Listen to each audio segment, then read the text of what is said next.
are finally asleep. Christmas Eve is the hardest night of the year to get kids to go to bed. I've got 4 of them, and they are pumped. No!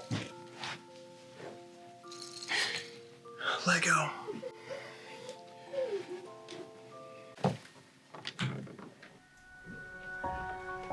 Christmas in my house is an explosion of joy and merriment and a huge mess. I mean, my goodness, with the paper and the boxes and the bows. It's like a Christmas salsa all strewn across my living room floor. But I mean, honestly, is there a better mess to have to clean up than the aftermath of a Christmas morning? I mean, even the cleanest of clean freaks can appreciate the beauty of a good old-fashioned Christmas morning living room tornado. As a boy, the success or failure of Christmas came down to one simple question. What did I get? So if I got a brand new Batmobile, I was ecstatic. But if I got a homemade quilt from my grandmother, well, not so much. But even today, I can find myself being so consumed by the gifts. Not so much what am I gonna get, but what amazing gift am I gonna give my kids that's gonna blow their minds.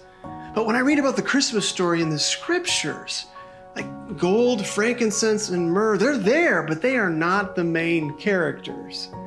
So how come it's so easy to lose sight of what's important at Christmas? Well, I have a theory. I blame this guy.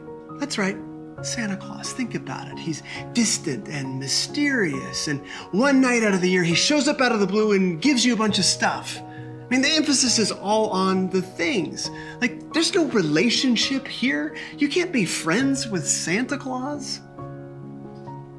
The Christmas story in the Bible is all about access to a living God. It's about closeness, not distance. It's about relationship, not stuff. It's about the presence of God, not just the presence that we get from Him. This year, I want to see and understand what God did for me at Christmas. Because when I understand that, it changes me. And when I'm changed, it changes everyone I come into contact with.